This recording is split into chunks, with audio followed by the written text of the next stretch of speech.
Welcome to Sports Beat KC, presented by Big O Tires. It's Friday, November 8th, and I'm your host, Blair Kirchhoff.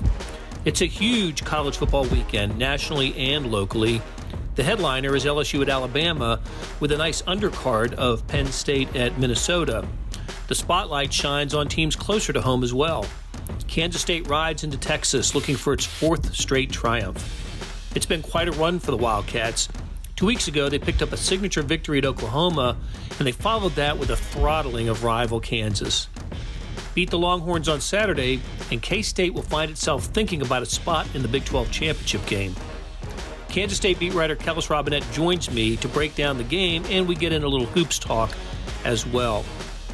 Texas played in last year's Sugar Bowl. So did Georgia, Missouri's opponent, on Saturday. Since their 5-game winning streak, the Tigers have had a rough go, losing consecutive games at Vanderbilt and Kentucky when Mizzou was favored in both.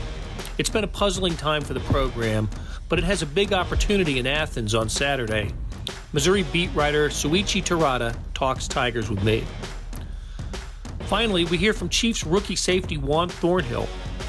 He's been a bright spot for the defense all season, and among the topics he covers with the star Sam McDowell is how he had to make a name for himself coming out of high school in Virginia. All of this on Sports Beat KC. Let's check in with Kellis. Kellis Robinett covers Kansas State, and he's in the crossover season of football and basketball, and things are going pretty well for both teams. But let's start with football, Kellis.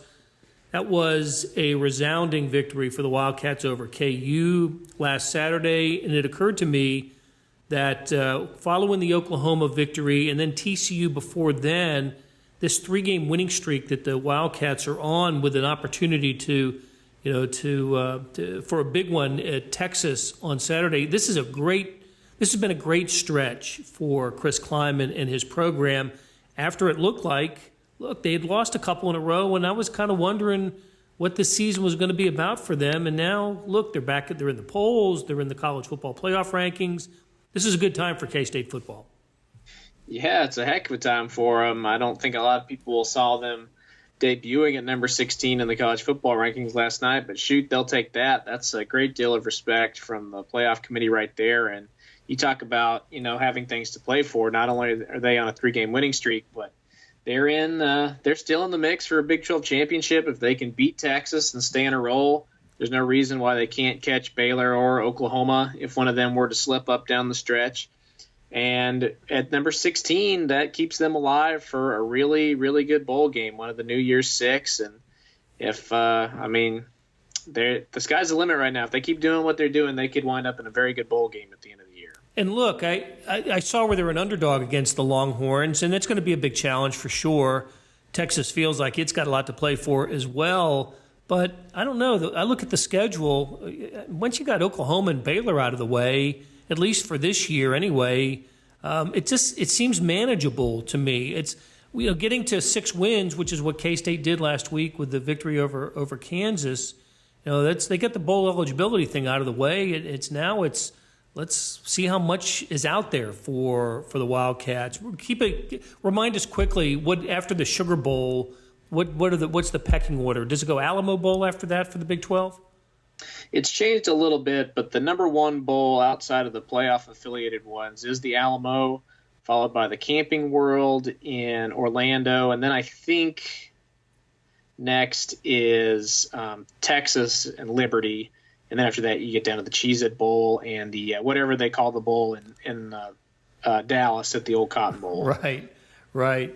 Okay, so Kansas State fans can plan on going bowling. That they didn't have that last year. That's going to happen this year, and now it's just a matter of how far this team can go in the regular season. But they did get a piece of bad news this week with A.J. Parker. Tell us about that. Yeah, he came up lame after a play against Kansas, couldn't put any weight on his right foot. He was in a walking boot and crutches after the game. They were hopeful after initially examining him that he only had a sprain, maybe a high ankle sprain that would keep him out, 1 or 2 weeks. But turned out to be worse than that. They had him do an MRI, and they found a fracture there. So he's out for the foreseeable future, maybe even the season.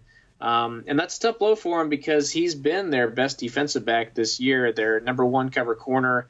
he did a heck of a job when Oklahoma came in, blanketing some of those receivers as good as they are and keeping them down. And he's been arguably their best defensive player this year alongside Wyatt Hubert. So that'll be a tough one for him, especially considering that Texas throws for 300 yards a game. Right, exactly. What I was going to ask you about the game that Harry Trotter had, which was pretty amazing. The Atchison, Kansas native who ended up with 92 yards rushing against KU, and Tyler Burns as well, and how Kansas State got it done on the ground without Gilbert and Brown, but largely without Brown, who played a little bit, but. I think I'd rather just talk about Skylar Thompson and what Okay. where his game has gone here in the last month. It's just he really is making a bid for all conference and other honors. He's at the top of his game, isn't he? He really is, and the thing that's changed for him is they've let him create with his legs. They've designed runs for him. They've let him scramble, and it really seemed like during the first half of this season, they were just kind of, terrified to use him in that way. They saw what he went through with Bill Snyder and their offense and how often quarterbacks were injured in it. And I don't think they wanted to put Skylar through that this season. And they really worked as hard as they could to make him a pocket passer early on. But as each game came along, they realized that opponents were leaving the middle of the field wide open for quarterback draws. They saw against Oklahoma and Kansas that they thought they could beat him with option plays, which is something that offensive coordinator Courtney Messingham never really even did at North Dakota State. They just said, why not? Let's install it and see if it works. And neither team knew how to defend it. So he's really become a wizard down in the red zone running the ball. I think he's had 7 rushing touchdowns over the last 2 games. Kansas State has had 11 touchdowns on the ground during that same span. So him being able to run the ball has just created a whole lot of new opportunities for this offense and made things easier for him in the passing game as well. And you're right, his stats will never be as high up there as Sam Ehlinger or Jalen Hurts or some of the other big-name quarterbacks in the Big 12, but pound for pound, he's been as good as any of them the last 2 weeks. Yeah, and the leadership qualities are there as well. I think they look at him as the unequivocal leader of this team, and when you've got a guy like that at quarterback, and a guy, as you said, is unafraid with the ball in his hands, especially at the goal line, that's quite an advantage for a team. It's Colin Klein-esque, isn't it? I mean, from back in the day and some of the other good running quarterbacks that K-State's had. Yeah, I don't know if I'm ready to quite put him with Colin Klein yet. He was basically a fullback who could throw the ball. Right. Skylar Thompson's a little bit more elusive. He had a really good juke move in the last game against Kansas. What I've been more impressed about him is that he just kind of knows how to find open space. And when he does run, he normally doesn't have a whole lot of people around him, and he's pretty smart about getting out of bounds when he has to. And I think that's why this act can work for Kansas State over the long haul, because they're not asking him to do a lot of QB power and putting his body at a ton of risk. When they do ask him to run, they're plays that most people who can run quickly are going to pick up yardage. Okay. Hey, let's switch to basketball. The Wildcats opened the season with a victory over North Dakota State. It wasn't the prettiest games, but And I think when people saw the schedule, they just assumed this will be, it's K-State, Power 5 versus North Dakota State in the Summit. But this is a better team than your normal mid-major, if you want to call them that. This was a team that returned all of its starters from an NCAA tournament team last year and was picked to win the Summit. And Kansas State got off to a little bit of a rough start in this game. But why were the Wildcats able to pull away in the second half? Well, they played with a lot more energy on both ends of the court, which was the main thing. But really, it starts with Cartier Jada. He had once he turned it up and started attacking the basket and getting involved on defense, the entire team was able to flip a switch and start scoring points. They went from trailing 22-21 at halftime to pulling away and winning in the second half. So they went from scoring 21 in the first half to scoring 46 in the second. So a huge change there, and basically the really only big change they made was Kansas State players quit just settling for three-pointers and decided that they could create off the dribble, get to the basket. Cartier-Jada made more of them than anybody else. Now, it wasn't a perfect game. He scored 23 points and needed 21 shots to get there. Not great efficiency, but on opening night, they needed somebody to step up, and it was a good sign that he did. And the lineup was a little curious to me with Montavious Murphy starting and finishing. Did I read this right? A game-high 33 minutes in this game? Tell me about that and why did that happen? Yeah, that was a surprise to me. He didn't start in either of the exhibition games. They actually went with Levi Stockard, who's a little older, a little bit more experienced. So I thought they'd stick with that lineup here, but Montavious Murphy does bring a little bit more athleticism, allows Kansas State to play faster. He's got a little bit better scoring touch. So I definitely see why Bruce Weber likes using him. Even as a freshman, he brings a lot to the table, and so does his backup, who's also a freshman, Antonio Gordon. I think between the both of them, they can team up and play the 4 spot pretty well for the Wildcats this season. But definitely the biggest surprise of all was that he played more than anybody else. I don't think anybody saw that coming. But he was really solid. He didn't make any mistakes on defense. He got in and was typically in the right place, knew where to pass it, knew where to go for rebounds. And, he played a lot older than his age would indicate. And a good sign for just depth on this team, I would think. That's the best teams are, can give you kind of a depth chart by position. And if they're counting on him for those kinds of minutes or, the possibility of those kinds of minutes, that can only help Kansas State, I would think. Okay, so listen, Saturday, interesting viewing day for Kansas State fans with basketball and football kind of on top of each other. The Kansas State-Texas game starts at 2:30 on ESPN, and men's basketball is at UNLV, a 3 p.m. Central start, and that game, I think, is on ESPN 3. I don't think it's on any of the ESPN regular networks. So what would you recommend? How would you if you're at home, if you're watching this, if you're a K-State fan watching from home, how would you handle Saturday afternoon? Well, my recommendation would be take your main TV and put that on the football game because that's the more important one.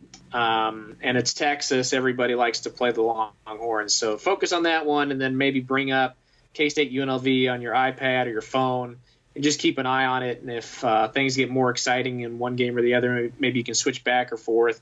It is disappointing, though, that they put those games so close together. When the schedule came out and I saw that these games were on the same day, my hope was actually that they'd put the K-State Texas football game at 11 a.m. and then have the UNLV basketball game like at 8 p.m. West Coast time or something like that, so that if you were really super dedicated and had the resources, you could maybe get to both games in the same day. Didn't happen. Put them at the exact same time. It's kind of a bummer for K-State fans. If you're trying to pick, you got to choose between a football game in Austin or a basketball game in Vegas. I mean, at least I'm sure there are people out there saying, man, I wish the football game were in Ames or something so it would be easier to choose. Right, and I've got to think that if this were a Kansas State home basketball game, they would have adjusted the time after they found out the starting time for football. Anyway. All right, Kellis, great stuff. Appreciate it. And when we come back, we're going to talk to Souichi Terada, who covers Missouri for The Star. Big O Tires is rolling out Black Friday deals now to December 8th. Get limited-time Black Friday savings on oil changes, brakes, car batteries, and more. You'll also save big on tires. How big? Buy 3 select tires, get 1 free with paid installation, including brands like Nitto and Cooper. Get 4 tires, but pay for only 3. Right now at Big O Tires during Black Friday deals only through December 8th. Interest-free financing available too. For your nearest participating location, go to bigotires.com. Souichi Terada, who covers the Tigers, joins me. How you doing today, Souichi? I'm good. Finally getting kind of used to Columbia, so that's always a good step. Yeah, good step. Glad you're feeling more comfortable there. And look, and you're busy. It's the football basketball crossover time, and it's always a busy time.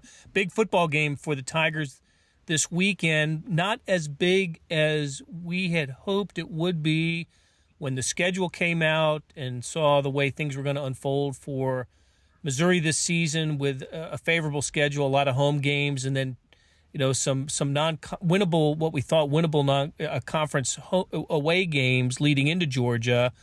There was some speculation, some talk in the preseason. Wouldn't it be great if both teams were undefeated going into this game? We know that's not the case. Georgia 7-1, back in the top 10. Missouri 5-3, and coming off of 2 dispiriting road losses. What's what's sort of the Tigers' mood going into this one? Yeah, it was kind of interesting coming out of Tuesday, just because the 2-game losing streak does put a damper on things. I think the bye week really helped things. I mean, Barry has kind of changed the way he does bye weeks in terms of practices and everything, and not keeping guys stale and giving them the whole week off. So, but I do think the general atmosphere is that they're kind of hopeful. I mean, we saw it in Georgia versus South Carolina a few weeks ago that this is still college football. This is still 18 to 22-year-olds playing college sports, so anything can happen. I'm not too hopeful for the Tigers in terms of them pulling off an upset, but at least the team thinks that there is still a chance, so that's always a good sign. So tell me, what's the status of Kelly Bryant? Yeah, so it was interesting because on Tuesday, and I wrote about this on KansasCity.com, but on Tuesday, Barry said that had it been game day on Tuesday, Kelly probably wasn't going. But as of Wednesday on the SEC teleconference call, it seems like he's progressing his way towards Saturday, which is good. Absolutely. You definitely want Kelly Bryant, your starting quarterback, in there. But at the same time, I also don't – if Kelly Bryant is, not 100%, it kind of puts into questions if you want Kelly Bryant out there, especially if he might re-injure that hamstring. So kind of an interesting storyline to follow there going into Saturday. Is there anything – you've covered these last 2 Missouri games. Is there anything to take away from the losses at Vanderbilt and Kentucky that a Missouri fan could hang his or her hat on in terms of giving them hope for the upset at Georgia this weekend? I mean, the offense was pretty dismal. How about the other side of the ball? I'm thinking about the defense. Did they play well enough to give people a ray of hope going into this weekend? Yeah, I mean, the defense has been great this year in terms of even the last 2 weeks. I mean, they did give up a lot of explosive plays to a one-dimensional Kentucky offense. So I thought they played not great, but maybe a little bit above average. And I mean, the Vanderbilt game, yeah, sure, the Commodores took off the last 6 minutes of the game, but they still played a great game in terms of the 21, only allowing 21 points to Vanderbilt. So I think if there is a silver lining, if there is, that had to hang on, is going to be that defense. And if that defense is able to get a couple turnovers, some takeaways on the road, I think they might have a puncher's chance. It really does come down to how that defense looks, especially in that linebacking core with Kel Garrett out. So I'm curious to see how the defense looks. This is a Georgia offense that is very pro-style in terms of the running and the passing game. They can go both ways. With Jake Fromm, especially a great quarterback. Compared to the last 2 weeks, I mean, the last 2 weeks have been very run-centric offenses. I mean, Vanderbilt played, the third-string quarterback, while Kentucky played, a wide receiver playing quarterback. So they were definitely forced to run it a bit, but Georgia will be a different monster in that they will attack that secondary, that 4-5 Missouri defense. So it should pose some challenges there as well. Well, Missouri's actually had some nice moments against Georgia the last few years. They haven't won the games. They've only beaten Georgia once as a member of the SEC. It was down in Athens a few years ago. But there have been some decent moments. Not, I can't say they've come close, but they've been competitive in these games. A few years ago, Drew Lock had a great first half at Georgia. And last year, just some bad breaks went Missouri's way, or against Missouri, I should say. And it was, look, the Tigers lost. Georgia was the better team, but I think if the breaks had gone the other way, maybe that it's a little bit of a different narrative in that game. It's funny, Missouri really hasn't had much luck against Georgia, but against Florida, the next opponent for the Tigers, it's really been a different story. So I don't know. Look, the one thing that is true that you just look at statistically is the Tigers are 5-0 at home and 0-3 on the road, and this one, of course, is in Athens. So I don't know. I don't know if this is the week to think about breaking that trend, but I don't know. I would think Missouri fans, if they just see a team look a little more competitive than than they have in the last couple weeks. Maybe, that'll get them through another week? Yeah, absolutely. And the thing is, that's kind of funny. Like, it's November now. Barry Odom coached Missouri team hasn't lost a November game since November 2016, which is crazy to think about. They were 4-0 last year, 4-0 2 years ago, 0-0 this year. So we'll see how that ends up. Like I said, I'm not too hopeful that streak will continue for Barry, and I think there was a little bit of scheduling luck. But historically speaking, Missouri teams have done pretty well in November, so there are many factors to consider. It's on the road. It's against Georgia. They haven't been great against Georgia, but if there is a little positive there, if there is a little bit of hope, you can kind of look there as well. Okay, so let's switch to basketball. The Tigers are going to play their second game tonight against Northern Kentucky. On Wednesday, they handled Incarnate Wood. A lot of good things happened. I can't tell you anything about Incarnate Wood, I should say. I just, to me, that's the type of game where you want to see the favored team come out and take care of business and not be lethargic and be interested in the game. And it just seemed to me that's the way the Tigers played this game in their opener on Wednesday. Yeah, it was interesting because the first 10 minutes or so, they weren't pulling away score-wise just because none of the threes, they weren't hitting any three-pointers. I think they missed 7 or 8 straight three-pointers to open the game. So the thing is, those were all open looks, so Konzo wasn't mad about them or anything. But yeah, I mean, this was a very ho-hum game. It was very comfortable. I mean, a 40-point win at home against, I think, one of the worst teams in the nation and probably the worst team on Missouri's schedule. They took care of business. It looked good. Jeremiah Tillman looked great. I mean, he had a stretch where he was blocking shots, making shots. He had a career-high 5 blocks. Xavier Pinson also had a couple nice no-look passes, just as he has done in the past. And some of the freshmen looked good. Mario McKinney Jr. had a couple of nice dunks. Kobe Brown started the game again. So there aren't too many takeaways. I mean, Konzo played 11 guys in the first 10 minutes again, just tinkering with rotations, and that's kind of what I think the game plan was, just beat down on the inferior team. So I think this game tonight against Northern Kentucky will be a much more interesting test to see how the Tigers look, because this was an NCAA tournament team last year. They bring back 4 starters. There's a lot of interesting looks to give them, and I think it'll kind of prove, or it'll kind of show what kind of team the Tigers are a little bit more. Right, and I also thought from the box score that nobody played more than 25 minutes. Drew Smith had 25 minutes, and he got, as you said, he got a lot of guys, a lot of playing time. You mentioned that Kobe Brown started again, and Trey Jackson came off the bench. I'm curious about that. I know there was a lot of excitement in the recruiting of Trey Jackson and when the Tigers landed him, but has Kobe Brown just had the better preseason? Is this something to are we going to see more of this? Do you think is Trey Jackson somebody they think can bring energy off the bench? What's kind of going on with that 5th starting position? Yeah, I think with Trey Jackson being the top 100 recruit he is, and I mean his athleticism really stands out too when he does play. I think the thing that Kobe Brown kind of brings to the table though is that he's a very willing 3-point shooter. In the exhibition win last Friday against Central Missouri, he took 9 shots, 8 of them were behind the arc. And that fits well with kind of what Missouri is trying to do in terms of they have a lot of guards. They're one guy. They're one forward. They can trust Tillman. So Brown is kind of that wing, kind of that tweener a little bit that you see in the NBA. So I think that is kind of part of it. I mean, Konzo has mentioned multiple times that Kobe has looked great in practice in terms of whether it be taking threes, driving into the hoop, and of course playing good defense because that's what Konzo Martin is and what his Tigers are. Right. But yeah, I think Trey Jackson, I think the way it seems right now is that he's going to definitely be that spark off the bench, and I think his athleticism will really help in that regard. But right now it does look like Kobe Brown is above him in that rotation, but it is still early. Konzo did mention that Kobe did earn that starting spot, but I mean, it's difficult to project the long term for the season just because you never know with the ceilings and the floors of each individual player. Sure. It's something we'll keep an eye on. Hey, Souichi, great catching up with you, and we'll talk to you again next week. Yeah, absolutely. Hey, it's Blair. Hey, we have a special subscription offer for SportsBeat KC listeners, unlimited digital access to the Kansas City Star's award-winning sports coverage. Sign up now for 1 year of Sports Pass for access to all the sports news, features, and columns we have to offer.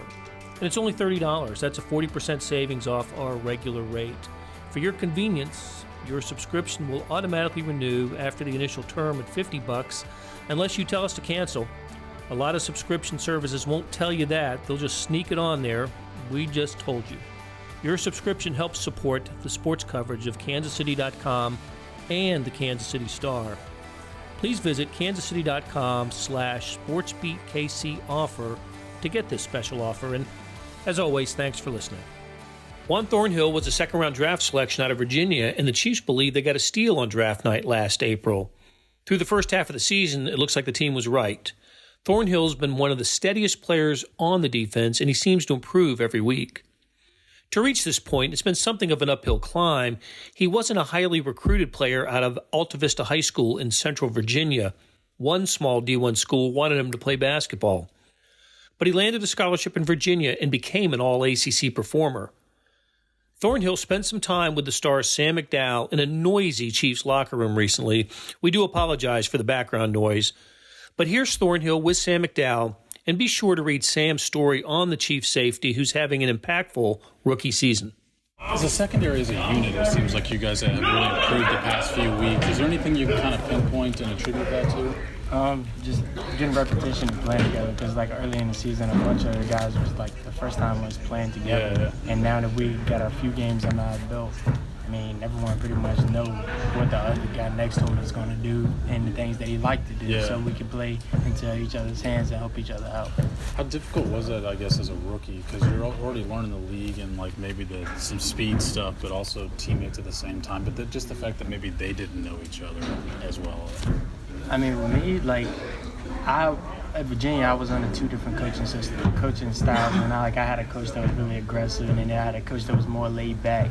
And I basically had to get used to both of those. So I had a coaching change, so it made me learn early to adapt to things like that. So when I got here, it really wasn't that much of a difference, like, because I'd had a coaching change before. So I got here, and basically the thing I had to do was just learn the playbook and then get used to playing with the guys that I'm next to. So that's the biggest adjustment for me.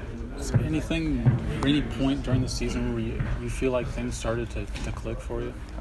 Probably, I want to say like after maybe like fourth or fifth game. Like, cause at first I felt like the game was a little fast and things were happening really fast for me. But then I noticed like into that fifth game, things started to slow down a lot, and it allowed me to make more plays. Cause like at first I was thinking a lot, but now I'm not really thinking. I'm just out there playing football, having fun. So how do you keep your confidence when you just sort of remind yourself, hey, this will come to me?